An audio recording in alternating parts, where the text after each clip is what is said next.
va finir avec une valeur qui a la cote, si je puis dire, une valeur de bon père de famille, c'est Thales. Alors Thales, même s'il y a une petite respiration, une légère prise de bénéfices là à très court terme, j'imagine que vous restez positif sur cette valeur. Oui, oui, bien sûr, hein, tout à fait.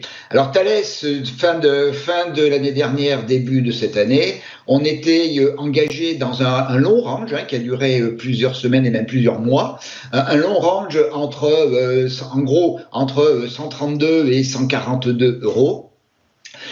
Début mars, excusez-moi, un beau gap baissier suivi d'une bougie verte extrêmement forte qui a amené les cours jusqu'à la zone des 150 euros.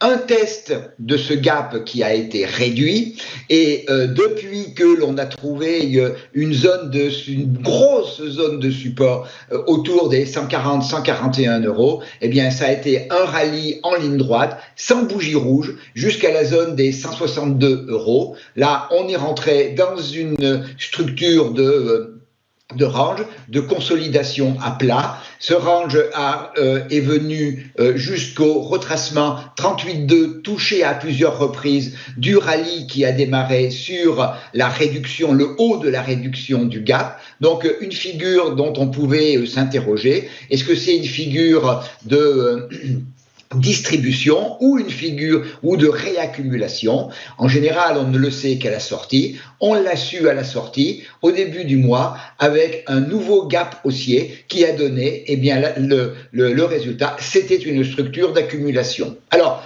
j'ai indiqué, puisqu'on est sur les plus hauts historiques de l'actif, j'ai mis donc effectivement ces retracements de Fibonacci sur la zone des 38,2, puis les extensions de Fibonacci, seul outil que je considère comme fiable pour donner des objectifs. Quand on a, comme ici, on est allé sur le 38,2, on a cassé un petit peu le 38,2 à 2 ou 3 reprises, eh bien l'objectif se situe entre l'extension 0,618 et l'extension 0,786.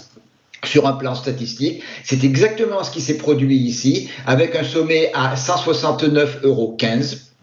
Depuis, on n'arrive pas à le franchir. Je pense que l'on a épuisé le potentiel de cette impulsion, je dis bien de cette impulsion, que maintenant, eh bien, il faut retrouver un niveau sur lequel de nouveaux acheteurs trouve un intérêt, et cette zone-là, pour moi, c'est très clairement venir retester ce gap haussier qui a été ouvert début mai dans la zone 161,60, 162,40. On voit également que cette zone, ce gap haussier, correspond au passage de la moyenne mobile exponentielle 34 périodes qui a fait support encore récemment. Donc c'est une zone pour moi tout à fait favorable, et j'attends à un test du haut du gap, et je pense qu'un rebond devrait pouvoir se produire, revenir chercher dans un premier temps les 169,15, puis les extensions au-dessus à 170,75 et 175,40.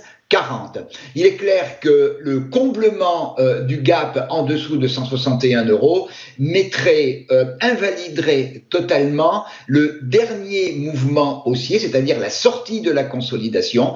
Et si on venait à casser 153 euros en clôture quotidienne, c'est tout le mouvement qui a été initié début mars qui, lui, serait invalidé. Mais mon sentiment, c'est test du gap haussier, hésitation, et je pense que toujours j'attends en faveur d'une bougie verte qui montre que les acheteurs ont repris la main. Je pense que Thales a toutes les raisons de poursuivre son schéma haussier.